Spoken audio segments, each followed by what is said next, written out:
we chose to evaluate the BIAZA mission statement that aims to achieve the highest standards of animal care and welfare in zoos, aquariums, and in the wild. The reason we chose this statement was to see if Twycross Zoo conformed to the BIAZA mission statement by promoting a good standard of welfare throughout their zoo enclosures. The enclosures at Twycross Zoo we chose to evaluate were the Amur leopard and Asian elephants.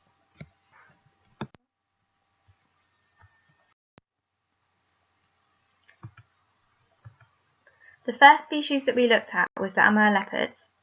Amur leopards are critically endangered on the red list. There are currently only 200 in zoos at the moment. Twycross are housing 2 of these Amur leopards.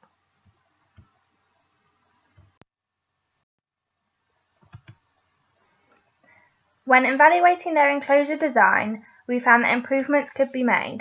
For example, we found that the enclosure was lacking enrichment activities and replication of their natural environment.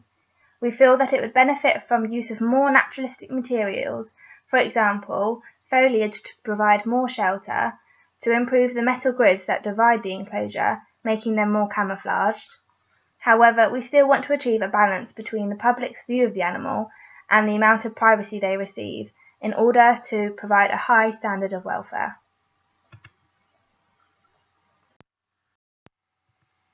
Enrichment already available included hanging ropes, levels created by wooden structures, and a small waterfall. Cameras located in the indoor bedding enclosure provided privacy for the animal. This also enables the public and keepers to view the animals without invading their space. However, further enrichment improvements that could be made include papier-mâché balls, tyres, and activities that include food. This is in order to stimulate olfactory senses to practice foraging behaviours. A consequential behaviour that we observed in the enclosure was the stereotypic behaviour of pacing. This is unnatural behaviour and suggests a lack of enrichment and a lower state of welfare to us as observers.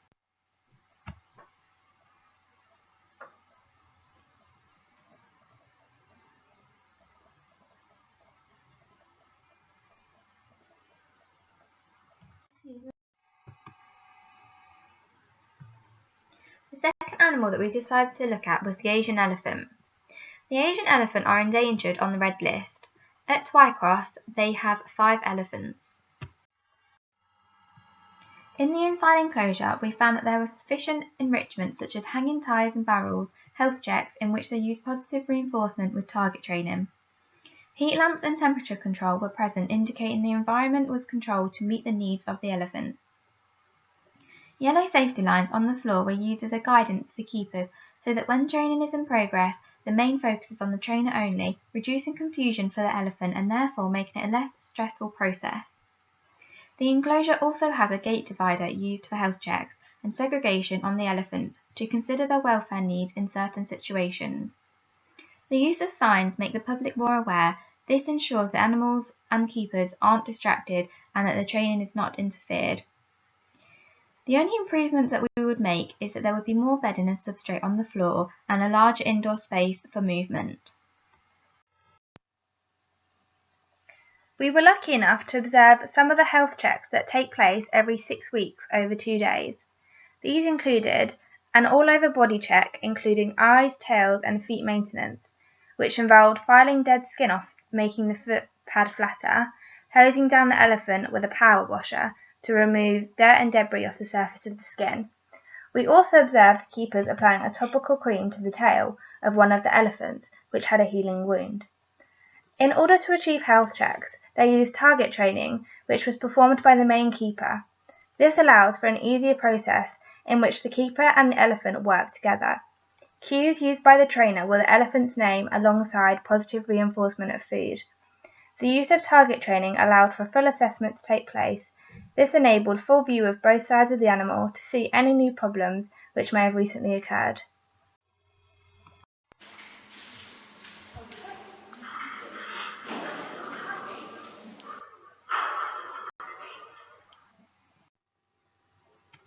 In the outside enclosure, there was a separate grassy extension at the rear. This allows extra space that can be closed off or merged as one large enclosure. The enclosure had naturalistic features such as a waterhole which provided an area to bath and play, tall tree trunks which were scattered in the enclosure, allowing areas for physical interaction such as rubbing and scratching. The floor substrate was sand and clay, which was easy to maintain for the keepers as it would prevent waterlogging compared to other substrates, as well as being soft on the elephant's feet. The use of levels throughout the enclosure allows for utilisation of the muscles enrichment in the form of exercise. The use of a bridge acted as an immersion barrier along the back of the enclosure, in which the public could walk through. This created less of an enclosed environment as it was made from natural foliage, allowing the elephants to see beyond the trees. As the bridge was on a platform, this allowed safety for the public. Overall, we think that Twycross Zoo has conformed to the BIAZA mission statement. However, improvements that we think can be made are stated within our evaluation.